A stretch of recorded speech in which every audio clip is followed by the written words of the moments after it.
guys, balik lagi nih sama kita.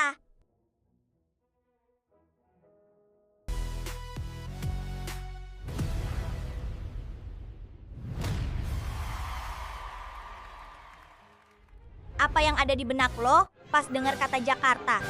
Pasti Monas. Tapi, apakah lo tahu kalau tugu ini sebenarnya adalah simbol perlawanan dan ambisi besar seorang Soekarno? Ceritain gimana Bung Karno ngotot banget pengen ada mercusuar peradaban di tengah Jakarta. Bahas desain Friedrich Silaban dan keterlibatan seniman besar saat itu. Ini bagian dramanya, sejarah pembangunan yang penuh tantangan ekonomi dan politik waktu itu. Banyak orang yang cuma lihat Monas sebagai tugu emas di pusat kota. Tapi Bray, coba deh lo mundurin waktu ke tahun 1961. Indonesia waktu itu lagi nggak baik-baik aja. Inflasi tinggi, kondisi ekonomi baru aja beranjak dari masa perang, dan kita baru aja dapat pengakuan kedaulatan yang penuh drama. Di tengah situasi yang serba terbatas itu, Bung Karno justru mengambil langkah yang bisa dibilang nekat. Dia punya visi untuk bikin mercusuar Indonesia. Dia pengen dunia tahu bahwa bangsa yang baru merdeka ini punya harga diri, punya ambisi, dan punya masa depan yang megah. Monas bukan cuma proyek konstruksi. Ini adalah simbol perlawanan terhadap rasa minder bangsa. Tapi, ngebangun sesuatu yang monumental di tengah keterbatasan ekonomi itu bukan perkara mudah. Itu pertaruhan nama baik sebuah negara. Nah, disinilah drama aslinya dimulai. Bung Karno mengadakan kompetisi desain. Bayangin, ada puluhan arsitek hebat yang ikutan. Tapi cuma satu nama yang akhirnya terpilih, Friedrich Silaban. Lu harus tahu, Silaban ini bukan arsitek sembarangan. Dia adalah anak seorang pendeta dari Sumatera Utara yang punya dedikasi tinggi. Dalam kompetisi itu, Silaban gak cuma gambar asal-asalan. Dia riset mendalam. Dia pengen desainnya mencerminkan filosofi Lingga dan Yoni, simbol kesuburan dan keabadian dalam budaya Nusantara.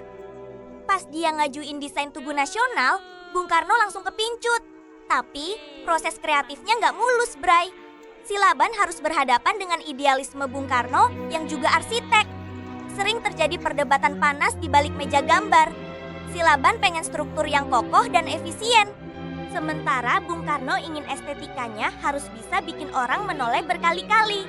Bayangin tensinya, seorang arsitek jenius beradu visi dengan sang proklamator.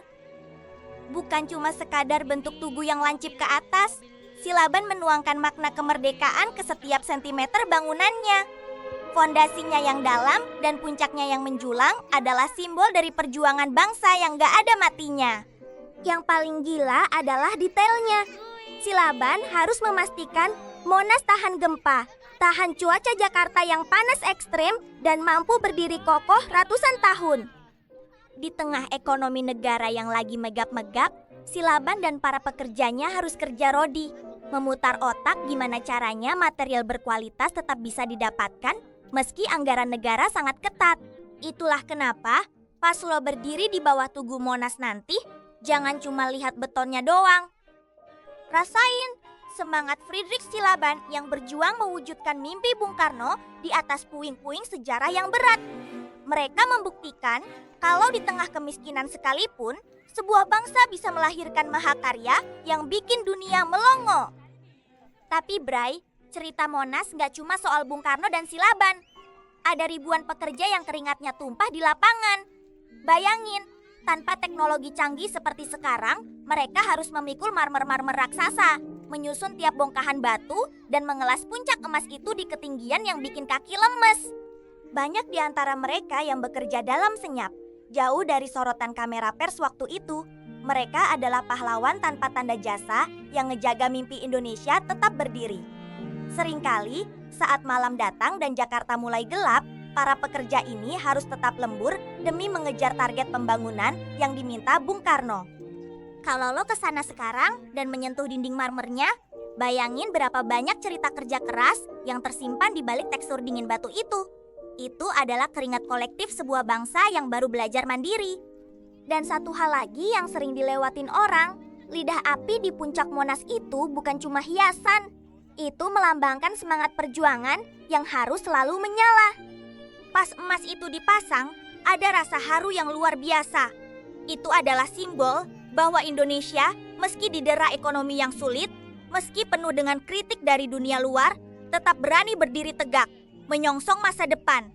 Emasnya bukan sekadar logam mulia, tapi refleksi kemuliaan tekad untuk merdeka.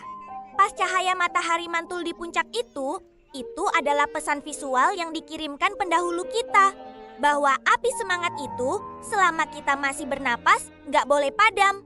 Monas jadi saksi bahwa ambisi besar yang disertai keberanian selalu punya tempat di sejarah dunia. Tapi Bray, ngebangun Monas itu nggak semulus jalan tol. Waktu itu nggak sedikit orang yang nyinyir. Banyak kritikus politik dan ekonom yang nanya keras, kenapa uang negara habis buat ngebangun Tugu Emas sementara rakyat masih susah makan. Proyek ini jadi target empuk buat lawan politik Bung Karno buat ngejatuhin kredibilitas dia. Mereka bilang ini cuma ambisi pribadi, sebuah proyek mercusuar yang sia-sia. Tapi disinilah letak jeniusnya Soekarno. Dia tahu kalau bangsa yang baru merdeka itu butuh wajah.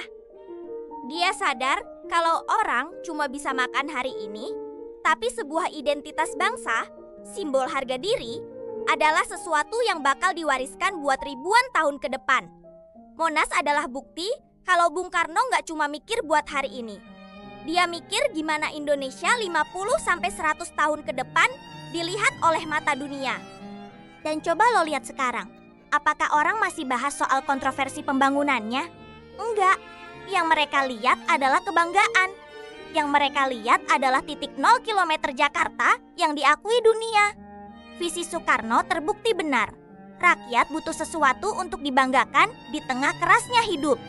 Monas akhirnya berubah fungsi dari proyek kontroversial jadi ruang publik paling demokratis.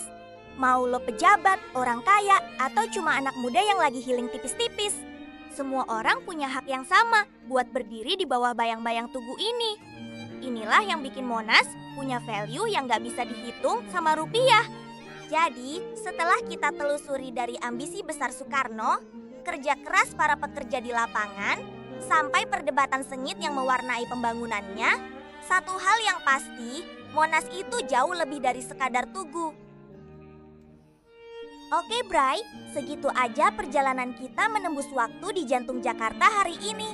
Kalau video ini bikin lo ngerasa dapet perspektif baru atau sekedar nostalgia, jangan lupa buat tekan tombol like-nya, subscribe supaya lo gak ketinggalan eksplorasi seru lainnya, dan share ke temen lo yang ngakunya anak Jakarta tapi belum pernah denger cerita ini.